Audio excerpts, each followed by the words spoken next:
Welcome to Politics Done Right. I am your host, Egberto Willies. This is a progressive program that will take the mystery out of politics.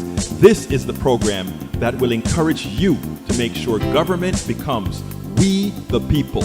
Whether you are liberal, progressive, conservative, or otherwise, you get to air your point of view. We are an independent media outlet that, unlike mainstream media beholden to corporations, we only owe allegiance to you. Remember, you can also send me a tweet at EGBERTOWILLIES. That is at Egberto Willies. Let us engage. It is Politics Done Right.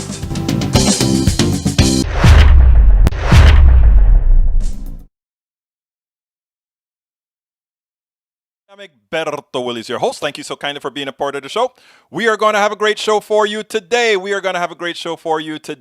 Michael Rudnin, welcome aboard. Tank 28, AVQ, EI Potts Walk 173. Want to become what is? I don't want to buy any followers. That's a spammer. That's okay, spammer. Anyhow, folks, we're going to have a great show for you today. Michael says, issue numero uno. How to fix our broken government. Want to give me a belated birthday present? Watch this video in full after the show, the 28th Amendment. That's interesting. Represent Us is a group that I worked with when I was a board member of Move to Amend. So you have good taste, brother. You have good taste. I will take a look at it. It's probably one that I saw. Brige MCP, welcome aboard. We are going to have a great show for you today. So let's go ahead and get started. Let me make sure and bring the thing up first. Anyhow, have you guys been watching the news today? Do you see how silent Republicans are? Even when they're even the budget, the stimulus, you don't see them talking a whole lot about it. They're trying to keep a low profile because anytime you hear the word Republican on one hand, so far, Republican leadership on one hand, you hear what? Insurrection. Republican insurrection. Think about that, folks. Think about that. We have got to really see what's going on. Anyhow, let's go ahead and start talking about what the program is going to be about today. Title of the show today is An Immigrant's Experience, the Real Reason for Insurrection. Stimulus is not too big. Senor Mr. Larry Summers, who was Obama's past economic guy, he's talking about the stimulus being too big. Can you believe that? The stimulus is too big. I am going to get into that when I bring up that article. But right now, all I must say is that is sort of upsetting. It should be very upsetting to the middle class. It should be very upsetting to the poor. Because it always seems that the only time something is too expensive is when it does something for us all. We have to remember that. Welcome aboard, Norman Reynolds. Thank you for being here. Anyhow, folks, let's go ahead and get busy. Title of the show, An Immigrant's Experience, the Real Reason for Insurrection. Stimulus is not too big. Juan Riboldi talks about immigration and his book, Strategic Transformation. I forgot to put the hyperlink on the book. And Matthew Dowd talks about insurrection reasons, the real reasons for the insurrection. And I love the way he put it.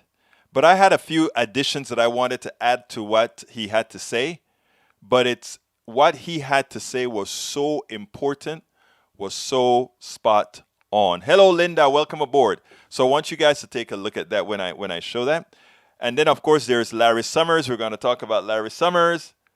Larry Summers thinks the stimulus is too big. Madre mía, ¿qué está pensando este pendejo? Anyhow, let's go ahead and continue the program, and we're going to start with Joe Scarborough, because Joe Scarborough made my day this morning. Kind of got up and watched the Scarborough show today. Check this out. Republicans, 199 of them decided to support not taking away committees from a thug in Congress that they elected in Congress, Marjorie Taylor Greene, And they couldn't. None of them could really come out and defend her per se. They wanted to defend process. Interestingly, then McCarthy, Minority Leader McCarthy, goes on the floor and says, "I've got a list of Democrats when we are in power. Let's see what happens." What was quite amusing, quite interesting, is what Joe Scarborough, conservative Joe Scarborough, had to say to his buddy Kevin McCarthy. Let's listen to that and then take it on the other side. After House GOP leadership failed to take action against Congresswoman Marjorie Taylor Greene for her inflammatory social media posts and spreading of violent conspiracy theories, Democrats yesterday took the measure into their own hands with the unprecedented move to strip her from her committee assignments. 11 Republicans joined all Democrats in backing Greene's removal from her two committees. 199 Republicans voted no. Speaking on the House floor yesterday, Minority Leader Kevin McCarthy warned that Democrats were setting a dangerous new precedent. If people are held to what they are said prior to even being in this House, if majority party gets to decide who sits on what other committees, I hope you keep that standard, because we have a long list you can work within your own. Oh, do you have a long list, Kevin? Do you have a long list of a Democratic member of Congress calling for the assassination of Donald Trump? Do you have a list of a Republican member of Congress calling for the lynching of George W. Bush? Do you have in that Joe McCarthy list of yours that you're talking about, do you have a name of a Democrat, Joseph McCarthy, that called for the lynching of Secretary of State Colin Powell? Oh, wait a second. You know what? You don't. You're lying. You're lying again. But, Kevin, this is just what you do.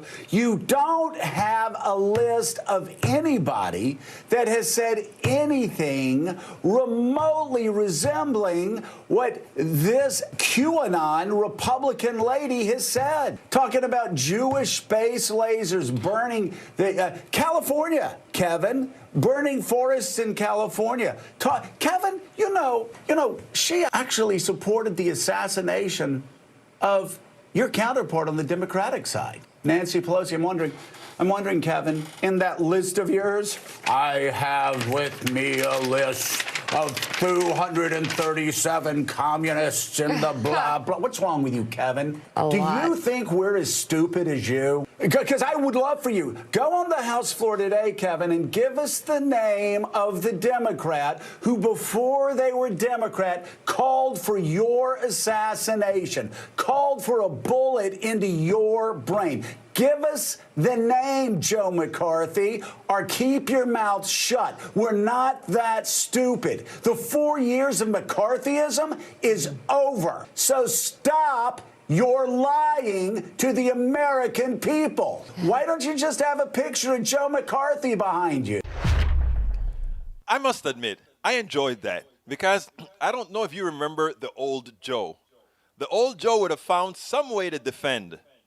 But the new Joe, the Joe that's married to Miss Brzezinski, he is really doing a fairly good job. And because of his conservative bona fides, it actually helps the cause. Good job. We got to keep the pressure on because that's how we're going to get our policies through. That's how we're going to get our policies through. Bridge MCP says, Michael Rudnin sent this, she sent it to me. What's causing the health disadvantage? Recent work points to a surprising culprit. Conservative policies. We've been talking about that for a long time, Bridge. Hey, welcome, Jenny Wallace-Seglins. Welcome aboard. Conservative policies kill people. We've been talking about that. Look at what's happening in Texas. Look at the insurance. We can go over and over again. Welcome aboard, Jenny Wallace-Seglins. Interesting enough, Michael says, compared to 16 nations, the United States ranked dead last in life expectancy for males and second to last for females. Beyond that, The nation ranked at or near the bottom in 9 broad areas, including injuries and homicides, drug-related deaths, heart disease, and diabetes. Lung disease was both more common and more deadly in the U.S. than in most of the comparison countries. While older adults were more likely to have arthritis than people in the United Kingdom, Europe, and Japan. The U.S. surpassed all other nations in its rate of infant death. It had the highest rate of new AIDS cases. American young people were more likely than their international peers to die in traffic accidents.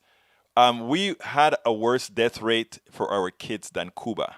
Then again, Cuba has a very darn good healthcare system. A very good system. Ryan Featherston, welcome aboard. Linda E., welcome aboard. Let's continue. Roberto Luis, mi hermano panameño. Where is he living? For him to say the stimulus is too big. No, he's not. It's not where he's living, my brother Roberto. What happens is he's wealthy. He's one of those neoliberals that, let's not go there today because we have other subjects to talk about. Okay, continuing, let me just get a few things because I haven't been answering some of this. How they got to MTG is your turning point. Tom Hartman was on. I got to check it out. Thanks for the link, Lawrence. Michael Rundin says, another McCarthy with a list. All right, going down. Michael Rundin, if Jewish space lasers was a thing, the biggest anti-Semites would have been hit already. Lee Grant says, she evolved on the Jewish space laser position. She did? Come on, Lee. You know she didn't. You know she was trying to save her position. He's really going after Omar for her Jewish slandering. You know what? Omar did the right thing, and Omar came and she apologized for saying that sounded anti-Semitic. She went ahead and apologized. This woman doesn't know the apology. It's not a part of her lexicon. Okay, Troy Astro. The Morning Joe don't play. He doesn't want the Republican Party to die by hands of lunatics. I know. Maxine Waters made highly incendiary comments. The left shrugged it off. Now they are so offended by hypocrites. Let's not, Lee, let's not have false equivalencies, okay? Go ahead and list all the things that you find that Maxine said that are offensive. And some of the things that a lot of you think Maxine said was offensive just happen to be true. But go ahead and make a list of all the things Maxine Waters had to say, and make a list of all the things that Taylor Greene had to say. And then let's have an honest comparison. Let's not go into false equivalences. Anyhow, the next thing that I want to do is that insurrection. Matthew Dowd. Matthew Dowd has been sort of down the middle for a long time, even though I think he's a Republican. But I want you to listen to this piece that he did, and then we'll take it on the other side. What's the cause of the insurrection? What's the cause of the angst on the right? What are the real causes? Is it solely economic?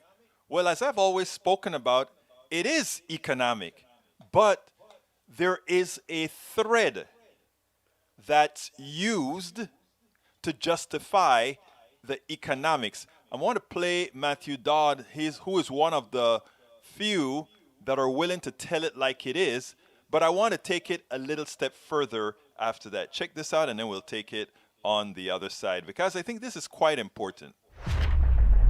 For more on the state of the GOP, I want to bring in Matthew Dowd, who is chief strategist for the Bush-Cheney 2004 presidential campaign. Matthew, I think my over-under on Republican votes today was probably about 5. I was actually sort of surprised that there were 11 votes. What was your reaction? I wasn't that surprised. I thought it would be somewhere in the neighborhood of 7 to 10. It ended up at 11. I mean, obviously the story isn't the 10 or 11 or the 11 that stood for principle. It's the 199 that didn't, and who basically welcomed a 21st century political typhoid Mary into their midst, being a carrier of disease that's infected the entire Republican Party for a lengthy period of time. It's not just, I think one of the things, Chris, we don't focus on enough is what's behind all this, and what is the original sin of all of this that has led us here. It's not a denial of the school shootings. It's not a denial that Joe Biden won. It's not a denial that 9/11 happened. It's a denial of words in our original document, it was self-evident truth that all men are created equal. That's what's led us here, because we've never dealt with that disease in our country. You know, there was a vote today that was a public vote, right, in which you have 199 members of the Republican Party voting to keep Marjorie Taylor Greene on her committees, 11 dissenting. Yesterday, you had another vote about sort of exile, right? It was about Liz Cheney, I think, who's number 3 in leadership, whether she'd be kicked off leadership. That was a secret ballot.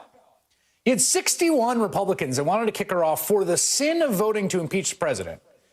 And what I found striking about that is so much of the interpretation of House Republicans and Republicans in general is about the political calculations they're making. They don't want to get crosswise of Donald Trump, et cetera. This was a secret ballot. I think people need to take seriously the real beliefs of the members of the Republican Party and caucus as driving much of this. This is not about Donald Trump. Everybody, I mean, so many people talk about the fear of Donald Trump. The Republican leaders and the Republican elected officials aren't. Donald Trump's a proxy, and Donald Trump's a proxy for the 80% or 85% of the Republican Party that believes, by and large, what Marjorie Taylor Greene believes. They believe that. And so the fear is a Republican primary voter who's much more aligned with Marjorie Taylor Greene than they are with Liz Cheney. That's the fear. And I think that's the problem in America today. We have a major party that is supported by millions of Americans, not a majority, but millions of Americans who have this same set of beliefs. So you can get rid of Donald Trump, cast him out as a pariah, put him down in Florida. It doesn't solve the fundamental problem in America today, because a smarter, more competent version of Donald Trump will arise and be more dangerous. That's hard to believe, be more dangerous to the country. I guess what the question is, what does solve it, right? I mean, some kind of gatekeeping, some kind of have the factional fight out, have it out, is the only solution, I think. I mean, again, I'm looking at this from an outsider, but that's what it looks like to me. I mean, I think there's many different small things we can do, but I think ultimately we have to deal with what's really behind this, which is we never held the people who wanted slavery accountable and responsible, and we never told the truth in the aftermath. And when Reconstruction failed, by and large, because Abraham Lincoln was killed, when Reconstruction failed, it led to more than 100 years where we finally got to Civil Rights and Voting Acts. And you can draw a straight line, as I've said before, you can draw a straight line between the failure of Reconstruction and the inability to tell the truth about our country, all the way through Emmett Till and Medgar Evers and Martin Luther King, all the way up to Heather Heyer, and all the way up to police shootings that are unjustified. And so that, to me, is the truth Americans finally have to face. That's going to resolve our problems. When we finally face the truth, there is a segment of the population that does not believe all men and women in America are created equal. That's the fundamental problem. Now, I want to take a little tangent. It's going to seem like a tangent, but it isn't. When he says there's a whole lot of people who don't believe that all men and women are created equal, what he's defining as white supremacy. And many people would take a look, when you look at the intelligentsia, the black intelligentsia in the country, or the liberal intelligentsia in the country, the way they look at it is like, stop talking simply about this being like Bernie Sanders always wanted to make everything an economic issue. There are certain things that people vote against their own interests because it is racial. Yes, now it is. Now it is. That is the truth. But the truth of the matter is, if we don't look at it from that perspective of economics, we would have missed the point. The reason white supremacy comes into being, the reason why racism and these issues come into being, is because it's a tool. When you're working with a friend, somebody, no matter how they look or whatever, you see each other's humanity. You're only scared of something that you're not familiar with. So initially, if somebody looks very different or they have a third finger or something, that you may be a bit scared until you start working with them, and then everything then becomes normal. But if you institutionalize that there are differences based on X, Y, and Z, in this case, there are differences based on race, you can use that as a tool. You can use that as an economic tool. In other words, you can keep this segment very much down so that the errors in your the inefficiency, the selfishness of your economic system doesn't quite show up, because there's a pecking order, and these people look down at those others and say, "Oh, I could be there, so this is okay," so that you don't look at the top. White supremacy isn't a good thing for white people or black people or Chinese or Asian or whatever. It is a tool. And one of the reasons you don't see me being ferocious at the average human racist, you don't see me ferocious at these type of folk, is because it doesn't make any sense if you understand it is a tool. It is a tool that has been instituted on us for centuries. And if you acknowledge it as a tool, you work through it as a tool, and you abstract it away from the humanity of whoever is using, whoever is a victim of that tool, whether perpetrating it, or living it. It's like, I won't use that other analogy. So it is important for us to understand that. When you understand that, then you would say, I need to solve the economic issue. And as I solve the economic issue, I can also work on the stupidity that is white supremacy and racism. But you have to first acknowledge it as a tool and not a human deficiency, not something intrinsic to any particular race or creed or whatever. And once you are clear and focused on what has been done to all of us for a few, once you can categorize in your mind that white supremacy has nothing to do with white people in the aggregate, what it has to do is keeping a very few on top and using the big mass of white people as their tool to further their gains. Folks, it's deep. Believe it, it's deep. And too many are not understanding and talking about it. All right, folks, let's go to our interview, and then we'll come back and do economics. This is going to be good. Welcome to one more edition of Politics Done Right. I'm Egberto Willis, your host. Thank you so kindly for being here. Today we have a special guest. Juan Riboldi is an international business advisor and principal and president of Ascent Advisor, a management consulting firm. He is the author of the upcoming book, Strategic Transformation, How to Deliver What Matters Most. For over 20 years, Riboldi has been advising leaders at the highest levels of business, education, and government on strategy, organization, and execution. His clients include Fortune 50 corporations as well as fast-growing private enterprises. He successfully launched and led 3 consulting firms and completed postgraduate studies at Harvard Business School and Wharton School of Business. Welcome aboard, Juan Riboldi. How are you doing today? Very well. Thanks, Egberto. It's a real pleasure being with you today. It's a pleasure having you on. Before we go into talking a little bit about your book, one of the issues we want to talk about is immigration, immigrants, etc. And you said something that made me wonder for a bit, because as it turns out, both of us are immigrants. I'm from Panama, you're from Argentina. Now, you said that you think the climate now is different than the climate that it was in 1980. You came here in 1980, I came here in 1979. Tell me a little bit about that.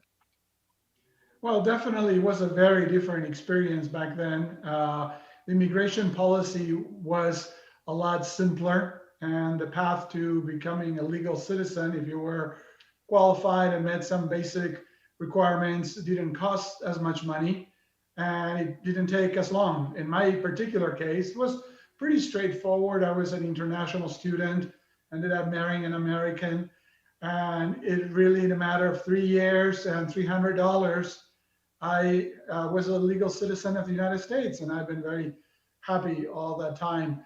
I know now that today people can spend upwards of 10, 15 years, even the rest of their lives, trying to find a path to legalization.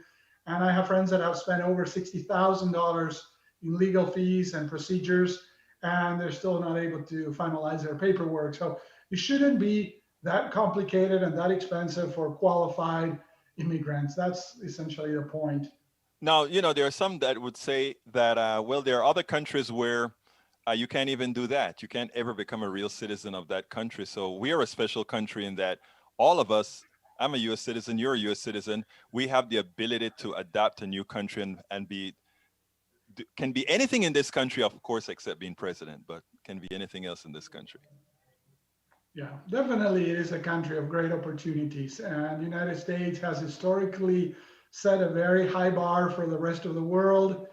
And many other countries have looked up to the United States for those reasons. It has attracted immigrants throughout the centuries for those very reasons. But definitely there are other countries that are a lot more tight with their immigration policy. So without necessarily debating which approach is best, what I value about America and the United States is these kind of like more of a melting pot cultural mindset to bring people from a lot of different places in the world, provide an opportunity, and this country has been built on immigrants like you and I, people that have come seeking for better opportunities, work hard, and create a path for our generations from the future. Now, you're from Argentina. Tell me a little bit about how you find how. First of all, why did you really come here? You came here, you said, to study, but Argentina has very good schools as well. Chile has very good schools. Brazil has very good schools. Why did you choose America? So two things. Definitely, I had a very good education in Argentina. In fact, the 2 years of university education that I had in Argentina transferred one for one, class for class, to 2 years of university education in the United States. So that's really a good proof that the quality of the education was very comparable. Now, having a degree from an American university opens the doors to a lot of different things.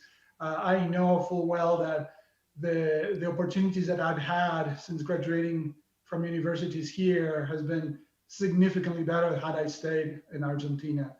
But there is this other side to the story that I grew up through 12 years of a military dictatorship. The regime was very oppressive. The curfews were becoming more and more controlling, to the point that people were unjustly imprisoned or tried for crimes that they didn't commit or anything like that. So the experience of growing up in Argentina was not necessarily endearing for me. And as soon as I came to America, it didn't take very long for me to realize that this was a completely different country where I felt I have more rights, even as an immigrant, as an international student, that I would have in my own country. That is amazing because what you had to say about what having the military junta in Argentina and also coming here to the United States and seeing the type of freedoms that we had here. And that's why it's so disconcerting over the last several years. And this didn't happen just over this administration. This has been happening for quite some time now. We've started to have a lot of these paramilitary type institutionalists that we find in Colombia, that we find in Venezuela, that we find in all these other places. And I don't know, bring back memories to the kind of things that we have overseas. And there are many times I've spoken to some of the organizations that I work with here, and I say, like, I've seen this before. And unlike many Americans don't understand that humanity, irrespective of where it's from, acts the same way. And the same thing that occurred in Argentina, the same thing that occurred in Chile, the same thing that occurred in Panama and all these other places when we have these type of revolts could happen here. What did it feel like when you turned on your TV on January 6th and saw what you saw? Yeah, I mean, definitely immediately it was feeling of reliving the beginning or the early stages of that process that led to some of the most controlling and most radical forms of government. And when you see the rule of the mob, you're never going to find justice or freedom, So it was definitely very discouraging. I didn't ever expect to see that happening in America. I would have expected to see that happening in Argentina or in a third world country where we come from, that we're familiar to these type of things happening. And I hope that we don't have to repeat those type of events. I hope that the United States can live up to its higher purpose and its greater charter in the world. This is a country that has a leadership position in the world, and we are supposed to set an example and not become part of what we've seen in so many other places. And ends up, destroying institutions that create civilization. The truth is, I really think that immigrants are going to be sort of the saviors of this, because those of us who've gone through this, when I speak to groups at times, I tell them what can be. And at first they're incredulous. And then they've seen January 6th and the phone kind of started ringing and saying, oh, I see what you mean now. So it can happen here as well. You know, go ahead. Yeah, no, exactly. I was working at an office where there's several other colleagues, and immediately as they turned their screens to what was happening, they all turned to me and said, "This is what you live through in Argentina." And I said, "Remarkably similar." And it's I never imagined seeing this in America. It was shocking. I can't say it was surprising. It was shocking to actually see it happen. I saw the genesis of it. In other words, and I'm sure you did as well. You could see that we were marching into that sort of mob irrationality with the false stories and the created stories, etc. Now, in as much as we are here now, I don't think that we've really crossed the line. I think we averted quite a bit. Do you feel that based on what you've seen here now, that you can be a net positive in with your rhetoric, with what you do to help this situation? Well, throughout my whole life and what I do for a living as a consultant is about helping organizations work better together. And this is not about just improving corporate performance. It's also about improving the conditions of people and customers and all of us as a society to find better ways of working together. So definitely is everything that I do is towards finding a way to unify the many divisions and divisiveness that exist in the nation, to learn from our differences rather than fight over those differences, to find better solutions in creative ways, to collaborate, to really look beyond personal opinions and differences, and just realize that we're in this together and we have to get out of this together too. So we have to find a way out. I still believe that this country and in society at large in the world will rise to a higher level, but we're definitely going through a very period of a great uncertainty, and everyone still feels it, and we're not through this. I think that we're kind of like feeling our way. We're in the middle of a pandemic that is only exacerbating some of the other political tensions, and we have a lot of social tensions that surface from time to time, and the political uncertainty adds to that. So I think that we will have to figure out how to unite and collaborate and work together to bring this country forward. You know, what I wish more, and the reason I ask you that is that I kind of got that from the narrative that you give. In as much as we say a melting pot, I kind of prefer a salad, right? Una ensalada. In other words, you don't have to turn it into one fusion. You can actually have, because I'll be honest with you, some weekends I like to go have me some Indian food. I don't want a mixture of Indian and Panamanian. I want real Indian food. I love it. Sometimes I want Chinese food, northern Chinese food sometimes, and southern Chinese food. Sometimes I just want something Italian, So I like the idea of enjoying the differences in things and using, and I wish that's what we taught, that we didn't have to be the same, that we could enjoy the differences, And I think if we learned that, it would be so much more positive than trying to say, let's all speak English. Let's all march this line. What's your thoughts on that? So I think that differences between people and groups and organizations are inevitable because we're all different. They're necessary because that helps us grow and be better. And they're desirable for the very reasons that you were alluding to. We enjoy appreciating those differences. There's richness in that diversity.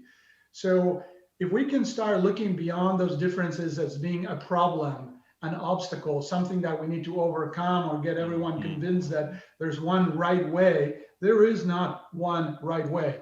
There's many different ways, and all of them are pretty okay. So the reality here is that we need to take the best that each person brings, and try to build something better going forward. So is there a need as a country to have some form of, common ground? Probably.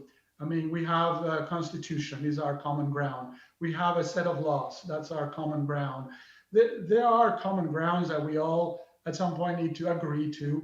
But beyond that, we can allow a lot of differences and diversity to flourish. It would only enrich us if we can accept that as something that is good and something that is valuable and not be afraid of it. Exactly, and that's a great experiment that happens here. I mean, I interviewed a doctor from originally from India, and she said we have so many cultures in India, but the one thing I love about America is that we have all those different cultures we have in India, but then we also have the Latin American, Caribbean cultures. So this is really the place that we have all of that.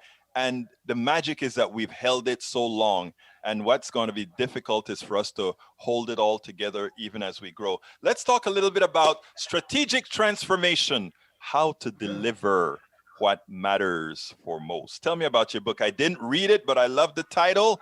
And I want to talk about that transformation. Tell me a little bit about it. So I think we all recognize that we live in a world of accelerating change. And change has been constant. Everyone knows that change is the only constant. But in the last several decades, change has not been constant, has been exponential. So the rate of change is accelerating at an exponential rate. So not even change is constant. So the point is that not all the change that we see happening in the world is necessarily for the better. So my focus has been on figuring out what makes the difference between those individuals, groups of people, and organizations that change for the better, that actually made a step forward and advance things in a positive way, versus the ones that change for change's sake, or maybe change in a way that make things worse. And we experience all of that in the world today.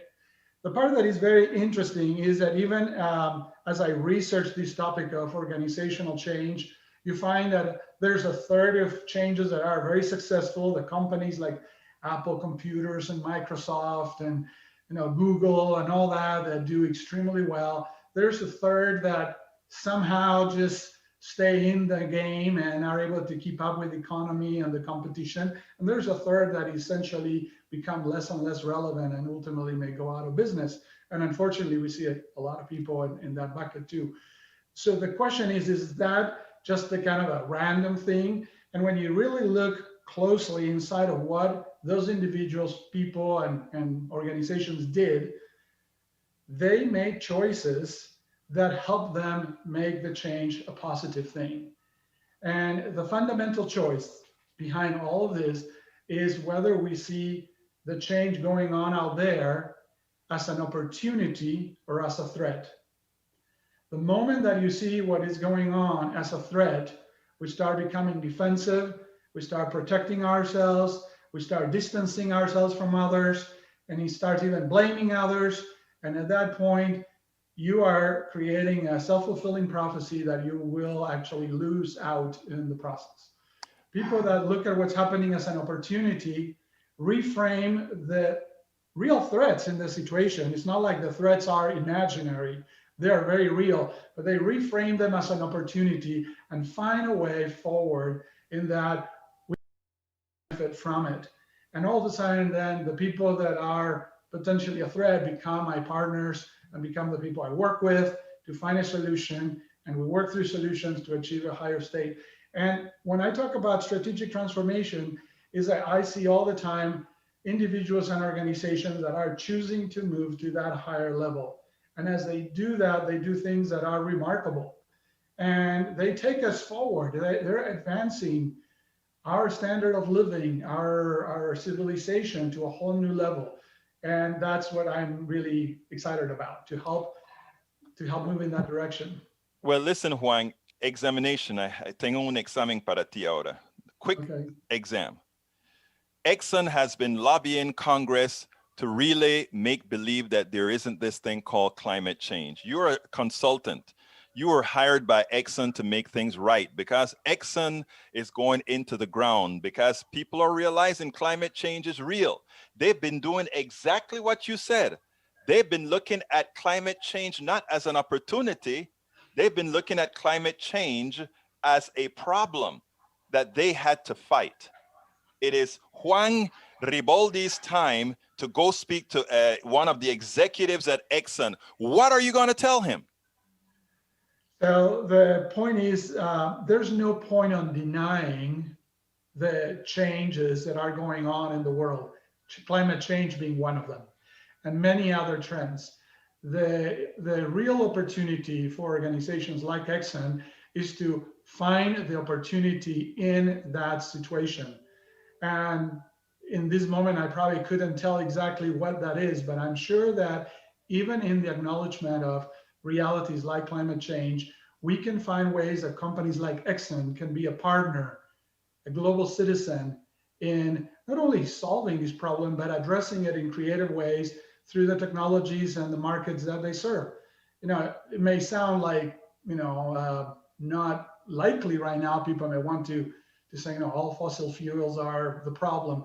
There must be a very clever application for that we may have not thought through, that could be part of the greater solution. But the point is, let's not try to fight that. Let's accept it for what it is and start working towards a solution.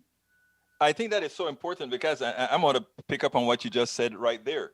Because I think if Exxon, I don't know if you remember back in 79, when both of us got here, you 80, me 79, there's this thing called a syn fuel, where they're going to create synthetic fuels, and synthetic fuels could have been done from biomass and all these things, which biomass is actually a green technology when you look at it, because it's circular, right? You get carbon, you put the carbon back and you get carbon, and that sort of a thing.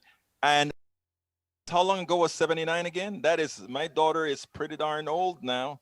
And it's a long time. And look how much time was wasted, because they didn't believe in strategic transformation, nor did they believe in how to deliver what matters most. Juan Riboldi, this is a question I ask everybody, and it goes as follows. What would you have liked me to ask you that I didn't? Well, probably what I like best about living in America. Tell me. So I love the opportunities that this country brings. I love the diversity of this country.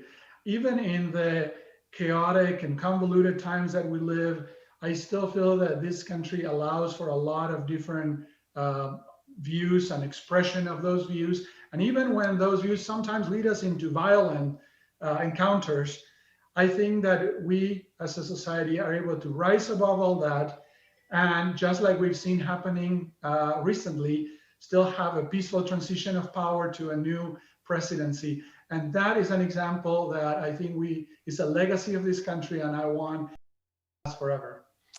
I think that is an excellent closer, because I think we both concur on that. It's so important for folks to know those people who came here had a choice, and that we want this place to succeed makes us some of the biggest patriots in the country. Juan Riboldi, thank you so kindly for having been here on Politics Done Right. You have a wonderful rest of your day. Thanks, Alberto. Pleasure being with you.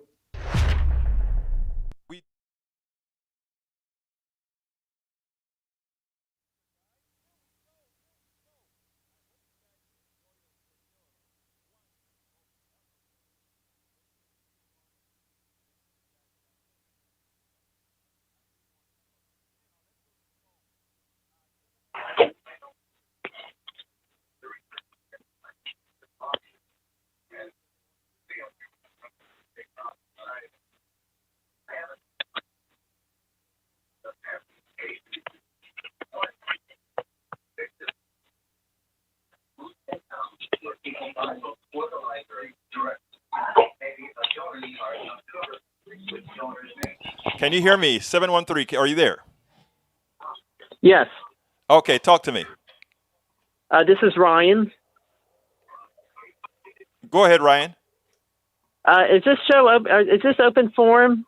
Yeah, you can say whatever you want to say, sir. As long as you don't Okay, use obscenities. All right. Earlier this and back in the Turn in it down. Turn December- your volume down so I can hear you. Yes, sir. Just a moment.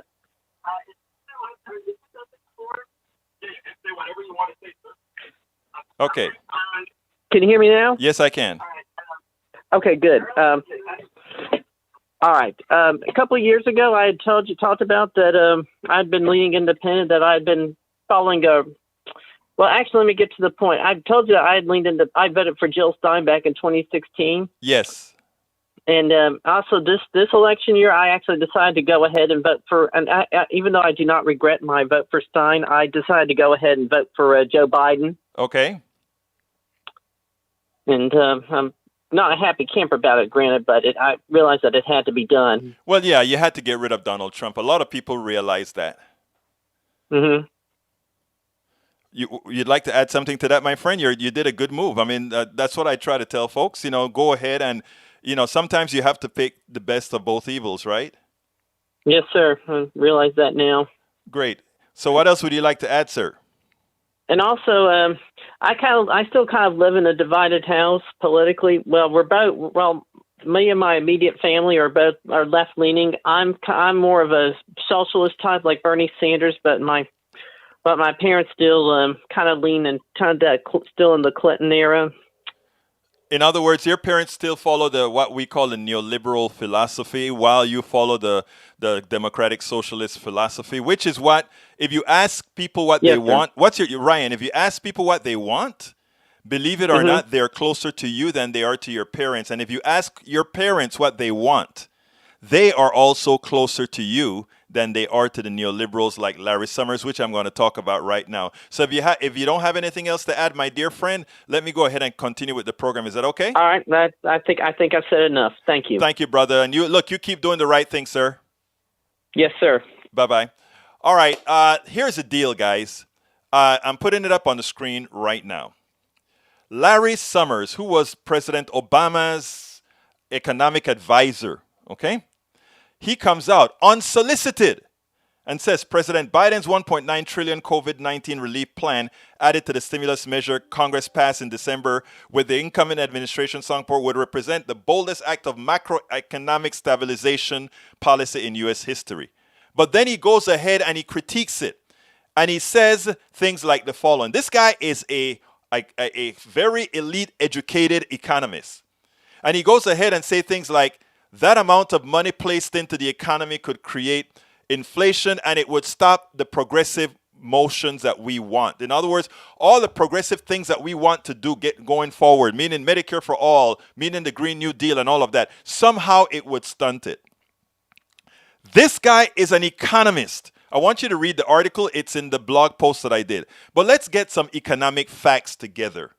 Let us get some economic facts together. And this is what I really wanted to talk to you guys about with respect to this particular article. Numero uno. Look up an economist. Her name is Stephanie Kelton. She talks about MMT, modern monetary theory, because we've been working on modern monetary theory for a long time. It was simply used for the wealthy. In other words, when it was time to cut taxes with that 1-point-something trillion tax cut, nobody asked, why are we going to deficit spend for that? You know what they did know? They did know that there was a whole lot of slack in the economy. What do I mean by slack in the economy? An economy can only be overheated if you cannot service with the money that you're putting out there, if you don't have the products to service the money. And guess what we have in America? We have people that are unemployed, which means we have a slack. We can build a lot more factories. We can build a lot more things. So we have no risk. Listen to me. No risk of inflation. We should be inflating the holy hell out of our economic system right now to bring people to work, to defer to kill student loans.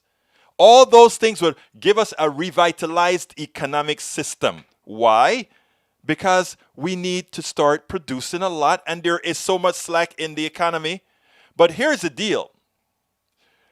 What Biden and the progressive wing of the Democratic Party, what they're doing right now is they're creating a system where it's a bit more egalitarian. A system where all the money doesn't first go to the top, with the top saying, I may give you some crumbs. We can show this mathematically, starting from the giveaway tax cuts, starting from the way we treat capital gains different than we treat the regular person's income. We can prove mathematically that what they're doing is simply a matter of legalized theft.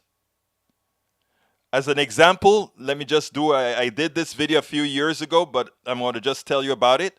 If we take a look at how they did the tax cut scam, what did they do? They went ahead and gave tax cuts to a whole lot of wealthy folk. The wealthy folk don't want to necessarily pay taxes on these things, right? So a lot of this money is bought up by the corporations to do what with their taxes?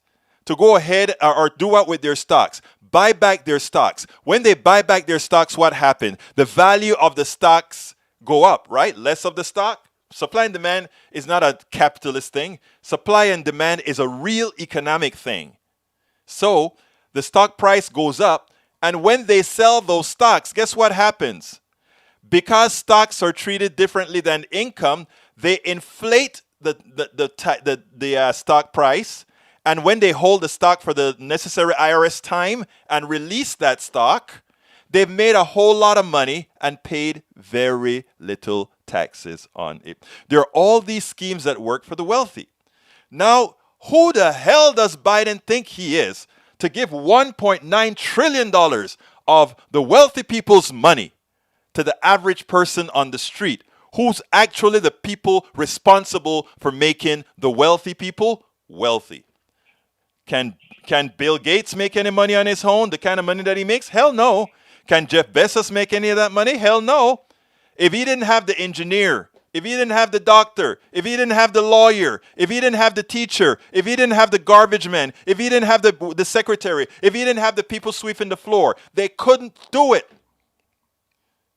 So don't ever feel any guilt when we say tax the rich so that we can make this system the way it should be, an egalitarian system. We're at 54, and I hadn't asked you guys to join anything yet. So please, folks, if you're listening on YouTube, please click that join button and become a part of the PDR Posse. And we have the PDR Cup now that was designed by Bridge MCP. And, you know, we actually sold like 3 or 4 of them yesterday from people who said, hey, Breach, your design seemed to be doing very well because of the words that you chose. Anyhow, if you're not on Facebook, you can also get the cup. Let me give you or rather, you can also join our PDR Posse by going to politicsdoneright.com/YouTube. politicsdoneright.com/YouTube. You can also become a patron of our program by going to politicsdoneright.com/Patreon. Patreon is spelled Patreon. Patreon. And it's Patreon, you know, so I don't know why they spelled it differently. You can also provide support via PayPal by going to politicsdoneright.com/PayPal. Now, our book, it's worth it. How to Talk to Your Right-Wing Relatives, Friends, and Neighbors. You can get that at Amazon, and I'm putting that link in there right now. But if you want to eliminate the middleman, you can get it directly from Politics Done Right by going to our store at politicsdoneright.com/store, where you can also get the cups that Bridge MCP designed, and a couple that I designed, and a couple that others designed, including our hoodies and all that good stuff. Consider going there, my friends. Anyhow, folks, I want to welcome. This is big. Anytime we get people that become new members on air, I like to call them out. Paul Fleming Sr. Are you here, Paul? Drop me a line. Send me a message right now if you're here in the chat room. Paul Fleming Sr. became our newest PDR Posse member. Why don't you become a PDR Posse member? Hey, Paul Fleming, thank you so kindly. People like you make sure that we can continue to give the progressive message, because you are not going to, you know, if you heard how they handled Larry Summers today on MSNBC. I was sort of upset because all the economists are saying we need to go big. We have one guy, Larry Summers, who you know was sent by the plutocracy to put a wrench into the Biden's what is it called, a stimulus plan. That's the only reason he was sent. The plutocracy, the wealthy people say, you got to go out there and put a wrench in there, see if you can get them to cut it away from $1.9 trillion. Because if you give the people of America $1.9 trillion, you know what that means? The wealthy people can't get the tax cut that we are hoping to convince some of those Republicans when they take back the House in 2022 to do. And if we follow Larry Summers, they will take the House in 2022. Let me tell you what Biden has to do. Biden has to do things, and Biden has to do things big. Biden has to show people that government works. Biden has to show people that, yes, whereas that Republican guy couldn't meet your needs, we can. We can. We must. Anyhow, folks, we're getting to the end of the program right now. I have an interview at 4:30. What happened to the $900 billion?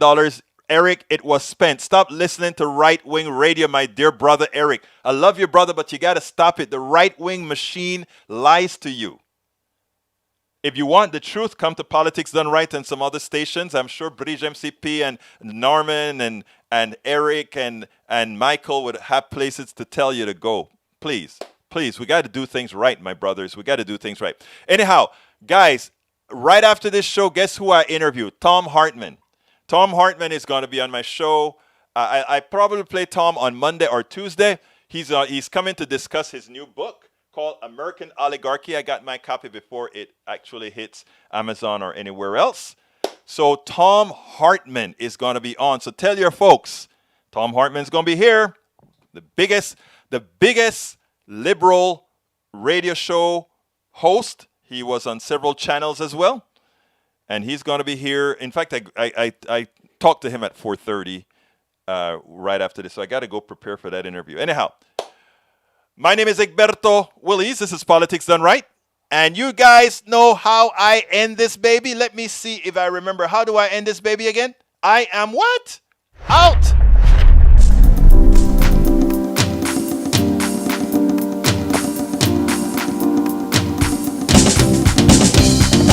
Welcome to Politics Done Right. I am your host. Egberto Willies. This is a progressive that will take the mystery out of politics. This is the program that will encourage you sure government becomes the people. Whether you are liberal, progressive, conservative, or otherwise, you get to hear your point of view. We are an independent media outlet that, unlike mainstream media corporations, only own allegiance. Remember. You can also send me a tweet at EGBERTOWILLIES. That is Egberto Willies. Let us engage. It is politics done right.